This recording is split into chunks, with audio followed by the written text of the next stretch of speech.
Headed down the shore? Skip the hassle. Let Beach Caddy handle the heavy lifting.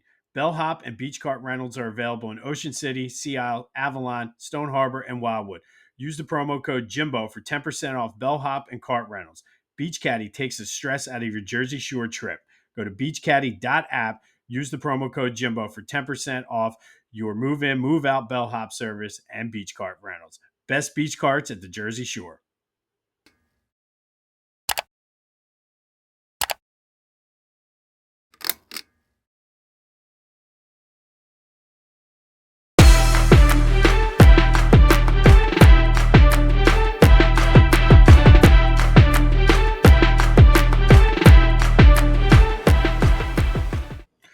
What's up, everyone? Welcome to this day in Philly Sports History for July 4th, 2025. I'm your host, Jim Montgomery. Welcome to a Friday edition, a Feel Good Friday, a 4th of July Feel Good Friday. And just a quick thing on the Beach Caddy. From now through the end of the summer, that discount code with the promo code Jimbo is now 15%. So let Beach Caddy take the stress out of your Jersey Shore vacation. And it is the 4th of July. So happy 4th of July, everyone. Happy 249th birthday, America. And look, I usually don't get political or anything like that. I obviously try to stay away from it. But I just do want to say, look, America is not perfect. And it is what it is. It doesn't matter what aisle you're on. There's plenty that I'm sure you could point out that you don't like that is wrong. However, on a day like today, even if you're not necessarily feeling overly patriotic, it's a good day to just be about and be in your community, come together with everybody. There's an awesome 4th of July parade in my neighborhood that brings everyone together. It doesn't matter, Democrat, Republican, Independent, whoever you are. It's just a good time to be with community. But it is America's birthday. And again, it's not perfect, but it's a lot better than some of the alternatives. So happy birthday, America. Hopefully 249 will be the best year yet for you. But as I mentioned, go out, be with your community, and be safe, more importantly than anything. Don't do anything stupid. Be smart. Call an Uber, whatever you got to do. Don't pull a Jason Pierre-Paul. If you know, you know. Be safe. Leave the fireworks to the professionals. But happy birthday, America. Happy 4th of July, everyone. Go out and have some fun today. All right, so it is going to be a little bit of a quicker episode today, basically because not a whole lot happened in Philly sports yesterday. The Phillies were off, and they're going to be off every Thursday for, I think I saw the next 7 weeks or so, which I guess bodes well for the pitching staff. It bodes well for trying to navigate what happens when Nola and Aaron Painter comes back, resting up for the postseason, whatever it is. I'll take it. 6-day work weeks for the Phils for the next foreseeable future is okay. But they do start a weekend series tonight against the Reds. Jesus Luzardo's on the mound looking to keep the momentum going. I think I would imagine with somebody like Luzardo, when you go out and you see what Wheeler's doing, when you see what Ranger's doing, when you see what Christopher Sanchez is doing, kind of gets those competitive juices flowing. So maybe he's going to go out and throw a gem tonight. But the Reds are no slouch. They're right there in the thick of things in the NL Central and the wild card race. So another challenging weekend series for the Phils. Can the bats rise to the occasion, though? That kicks off tonight. All right, recapping yesterday's trivia question. I asked you on this day, yesterday, July 3rd, who did the Phillies acquire after the morning after that doubleheader? And that was Roger Mason from the Padres for Tim Mauser. And Roger actually pitched against the Phillies in both games of that epic doubleheader.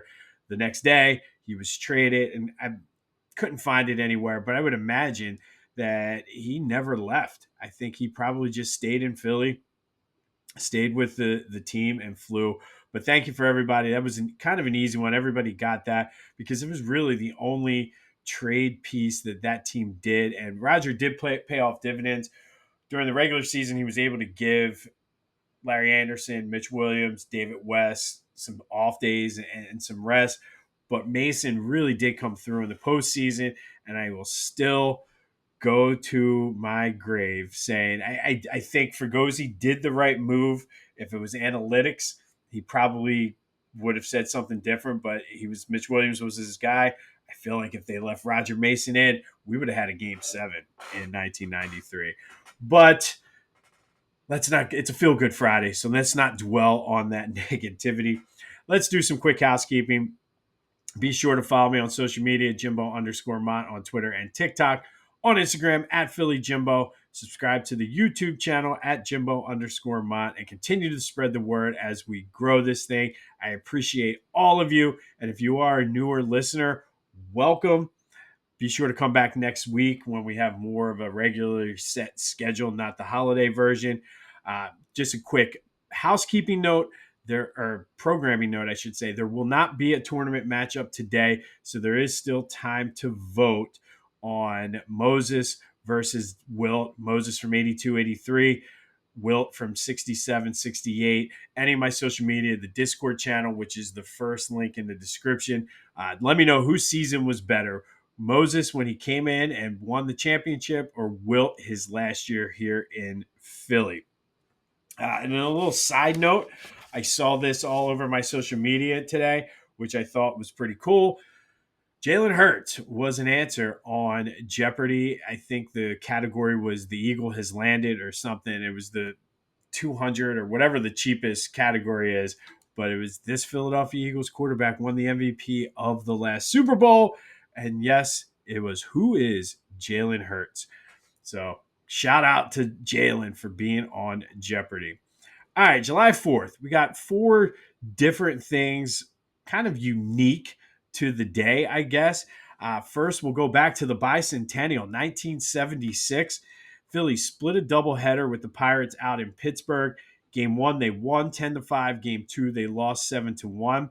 But in Game 1, Tim McCarver, yes, that was that Tim McCarver, rest in peace, the whole Deion Sanders, you're a real man, Deion. That Tim McCarver played for the Phillies. He was Steve Carlton's personal catcher. Hit what became known as a grand slam single. How does that happen?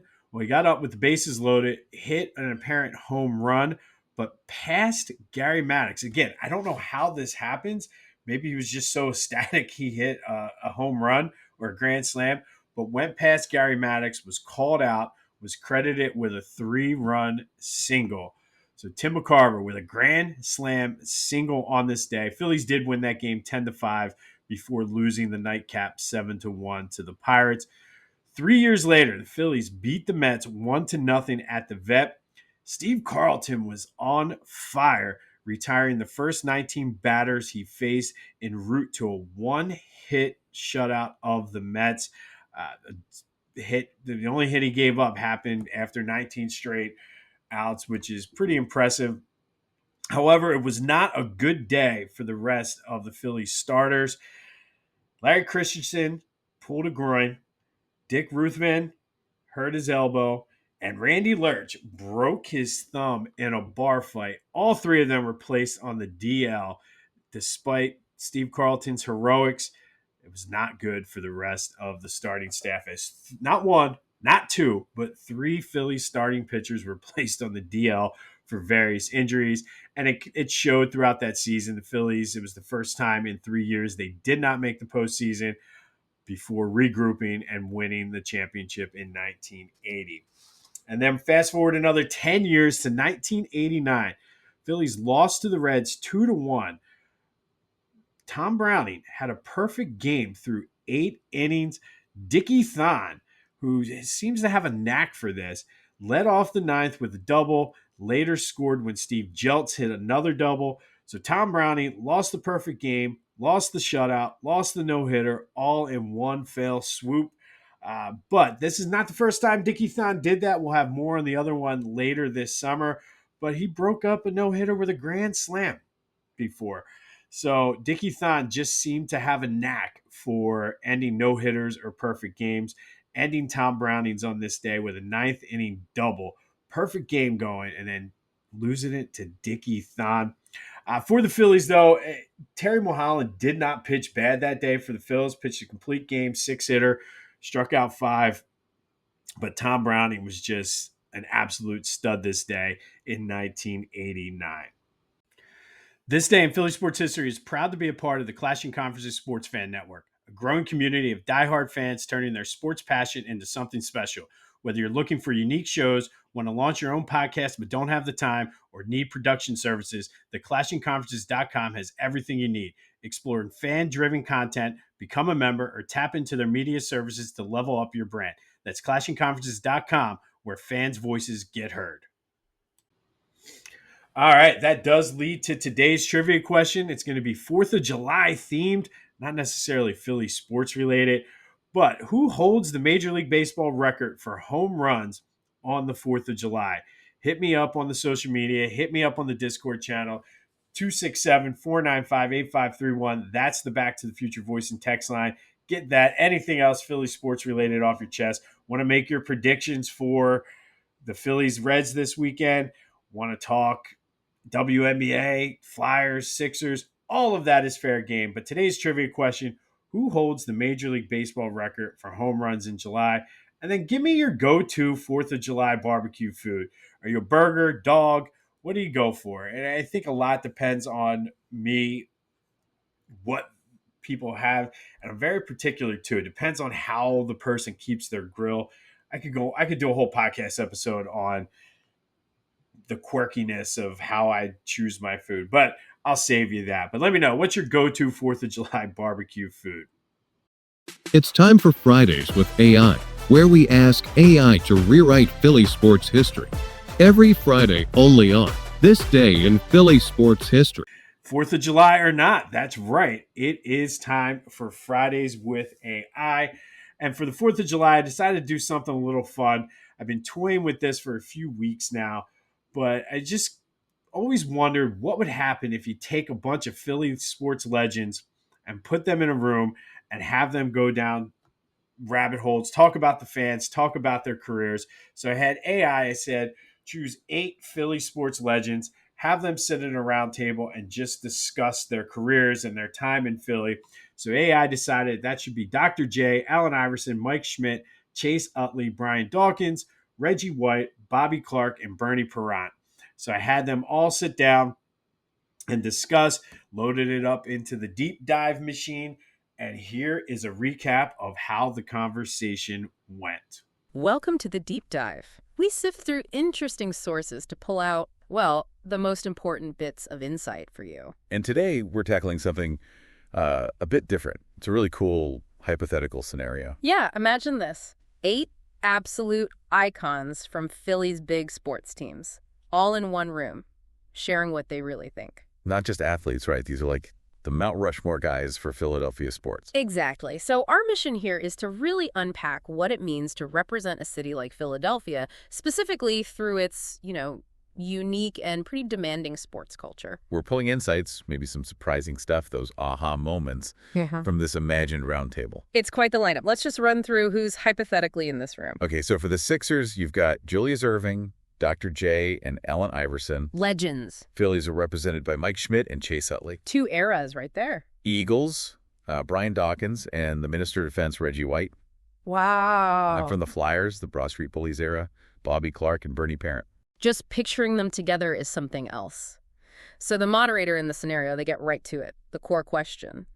What does it mean to represent Philly? Yeah, and that really sets the tone, doesn't it? How these giants see their link to the city, to the fans. Okay, so let's dig into that first bit, the Philly standard. Expectation, effort, earning respect. Right. And what jumps out immediately is Dr. J's take. He says Philly expects excellence. Okay, sure. But then he adds, more importantly, it respects effort. Respects effort. That second part feels critical. It's like they value the grind, seeing you work for it, maybe even more than just a smooth win. He said he knew he'd hear it if he didn't bring it every night. You can feel that. It's like that blue-collar thing bleeding onto the court or the field. Yeah. And Brian Dawkins, you can just imagine him saying this, right? He just jumps in with facts. Yeah, classic Dawkins. He connects it to playing with your soul on fire, says Philly taught him to bleed green, that deep Eagles loyalty.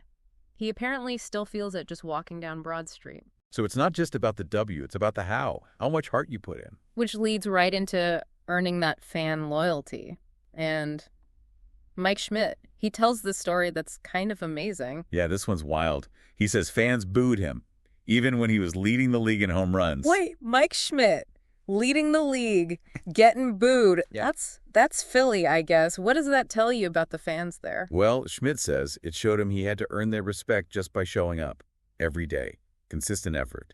He called Philly a place that pushes you, but, and this is key, once they love you, it's forever. It's like tough love, but the love part is real and lasting. Exactly. And Allen Iverson kind of riffs on that too. From his perspective, he didn't need that championship ring. He felt the fans knew. He left it all out there. You definitely got that feeling watching him play. Right. He talks about playing hurt, playing small, but always, always with heart. And then he drops that line, I am Philly, man. Just owns it. That's powerful. The idea that effort, that heart, can sometimes mean more than the final score, at least in terms of connection. It's like a different kind of contract between the player and the city. Totally. It's built on respecting the grit.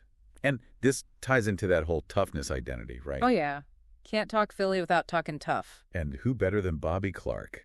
He talks about the Broad Street Bullies. They weren't just playing hockey. He says they had to fight for everything, literally, and the city. They loved it. It defined an era, absolutely. And it set a certain expectation, didn't it? For sure. Even Reggie White, who wasn't there as long as some others, said Philly shaped him, taught him toughness and pride. He still feels like an eagle. That says a lot. If even a shorter stint leaves that kind of mark, it shows how deep that city gets under your skin. Yeah, it really does. It's like the city leaves its imprint on you for good. Okay, so the athletes are definitely forged in this intense environment, but it's not just them demanding it of themselves, right? The fans are a huge piece of this. Oh, indispensable. Yeah. They're not just spectators. Chase Utley put it really well, talking about the 2008 Phillies World Series team. Yeah. What did he say? He said Philly saw themselves in that team. You know, hard-nosed, blue-collar, no flash, just results. That makes perfect sense for that team. Grinders. Exactly. He remembers the parade, calls the fans the best in the world. The team was like a mirror, reflecting the city's identity back at it. That's a powerful connection when the city sees itself on the field like that. And Bernie Parent, the goalie. He gives the fans credit not just for the noise, but for the wins. He says flat out, without the fans, we never win those cups. Wow. He called the Spectrum, their old arena, a fortress, purely because of the fans. And he says he could still hear that chant, you know the one, only the Lord saves more than Bernie. Still echoes for him. Chills. That's amazing. So the fans weren't just watching, they were practically part of the team's defense. That's the feeling, yeah. It's this symbiotic thing. More than just cheering, it's like a shared force, making their home ice or home field almost unbeatable.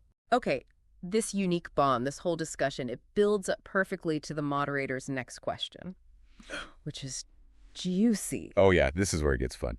The question is basically, okay, legends, who's the most Philly athlete ever? Huh. How did that go down? You can imagine the egos and the respect clashing a bit there. Well, Iverson jumps in first, naturally. He nominates Dawkins, and then, adds himself with a grin. Of course he does. But then Dawkins, he kind of playfully throws it back. He points to Chase Utley, and his reason is perfect. He says Utley slid into second like it was personal. Oh, that perfectly captures Utley, doesn't it? That gritty, all-out style. Totally. Then Utley, being Utley, sort of deflects. He points to Bobby Clark. Says Clark was Philly before any of us. Acknowledging the history there, the foundation. Exactly. It's like passing the torch, recognizing that Broad Street bully toughness that Clark embodied. And Dr. J, who did he pick? Dr. J, ever the statesman, brings up Mike Schmidt. Says his bat echoed in every neighborhood. So you see, they each pick someone who captures that Philly essence. Different facets of the same spirit? Right. But then Bobby Clark steps in. Yeah. And he just lays down the truth bomb. Okay. What did he say? He apparently pauses, looks around, and just says something like, appreciate it, but truth is, this city makes you Philly, not the other way around. Whoa, okay. That kind of stops you in your tracks, doesn't it? Yeah, total mic drop moment. It flips the whole thing. It's not just about representing Philly, it's about Philly shaping you. The city itself is the active ingredient, the thing that forges the athlete. So what does that mean for, a rookie coming into Philly today? It means you're not just signing a contract, you're stepping into this intense relationship with the whole city. Philly demands something specific from you. And if you meet that demand, it changes you. It builds this bond, this legacy that's way bigger than just stats. Explains why these guys, decades later, still feel that connection so strongly. Exactly. It's deep. Okay, so as this incredible hypothetical chat wraps up, the moderator throws out one last scenario. Kind of an ultimate fantasy team moment. Yeah, the question is, all right, all 8 of you, same team, one game, winner take all for the city. What happens? Oh, man. What was the vibe? Confidence, I assume? Understatement. It was immediate, unanimous. Dr. J just says, blowout. Yeah. Simple as that. Got it. Dawkins follows up with domination. No hesitation. And Clark, bring that bully energy, adds, we don't just win, we make the other team remember it. It's about imposing your will, leaving a scar. Then the individual flair comes out. Oh, yeah. Yeah. Iverson pipes up, I'd drop 40. You knew that was coming. Naturally. Utley, thinking about the tough games, predicts win it in extras. Like, even if it's a fight, they'll find a way. Still confident, just knows it might be a grind. Right. And then Bernie Parent gets the last word on defense. And I shut him out. The complete package. Offense, defense, grit, clutch play, and a shutout victory. And the image is just all of them nodding, maybe laughing a little. Just total shared confidence. It says everything about the spirit Philly builds. What a picture. Okay, so we've gone through this amazing hypothetical conversation. Let's wrap this deep dive up. What's the core takeaway here? I think this whole exercise really hammers home that Philly isn't just, a city on a map. It's this living thing. It's a crucible. It demands certain things, effort, heart, toughness. It tests you. And if you pass, it forges you into a specific kind of athlete. One with that unbreakable connection to the city's whole blue-collar vibe. You got to earn it every single day. Exactly. And like Bobby Clark said so powerfully, it feels like the city makes the athlete Philly. It's not the other way around. That is such a fascinating thought, and it leads us to a final question for you, the listener. Thinking about Clark's idea, how much does your own environment, maybe your city, your team, your workplace, even your family, how much does that shape who you are? Yeah, how does it influence your approach to challenges, how you define success, what unique qualities, what kind of inner Philly does your own environment bring out in you? Something to think about. What does your environment demand, and how does it shape you? A lot of good lessons to be learned there. And I think AI kind of nailed that. For future with this conversation, I'm working on ways to try to figure out how to get the voices to have it like a real conversation. So that's why it was a summary of the deep dive. But lots of good things there. I think having any, like, obviously you can't do it because of Reggie not being here, but I think having half of those guys or a couple of those guys talking, I think it would make for a great show. So I will continue to work on that. But that was Fridays with AI, brought to you by Philly Goat. Go to phillygoat.com. Use that promo code Jim Montgomery to take 10% off of your order. And for the 4th of July, why not treat yourself to a 3D custom height chain? Go to lotwin.com. Use the promo code TCCPOD. Get hype. Get your 3D custom height chain from Lotwin. Don't forget, too, the Beach Caddy promo code is now 15% off. So go do it. But let me know your thoughts. Anything that AI got wrong on the conversation or anything you would have liked to hear. It's still a work in progress, so I'm open to feedback. Let me know any people you'd like to hear conversations with in the future, and I will work on that as well. On this day in 1989, Dickie Thon broke up Tom Browning's perfect game with a double in the top of the ninth, and then later scored on Steve Jeltz's double. So poor Tom Browning lost the perfect game, no-hitter, and shutout within a matter of 2 batters. 1979, Steve Carlton one-hit the Mets after retiring the first 19 batters. Unfortunately for the Phils, 3 of their starters were placed on the disabled list. Larry Christensen with a pulled groin, Dick Ruthven with an elbow injury, and Randy Lurch with a broken thumb stemming from a bar fight. And then 1976, the Grand Slam single by Tim McCarver passing Gary Maddox. And first of all, Tim McCarver doesn't strike me as a guy that's very fast. Gary Maddox, like, how are you passing Gary Maddox on were you not paying attention? That's like a little league thing. Come on, Tim, be better. All right. We are off until Monday where we'll rewind the weekend. We'll rewind the Phillies Reds, update you on any news with the Sixers or Flyers, and what they tend to do if they make any free agent moves, update you on the Union as well as they look to get off the schneid. But like I said, be safe out there. Happy 4th of July. It's not perfect, but listen, not many things are. Make do with what you got. Go out and enjoy your community. If you're not feeling overly patriotic today, we'll be out there waving our flags, looking for Santa, driving in the convertible. Just went outside earlier, too. The weather is going to be absolutely gorgeous today. So go out, be safe, and don't be an idiot. This has been This Day in Philly Sports History for July 4th, 2025. My name's Jim Montgomery. Go have yourselves a feel-good Friday, a feel-good 4th of July Friday. And until next time, I'll see you when I see you.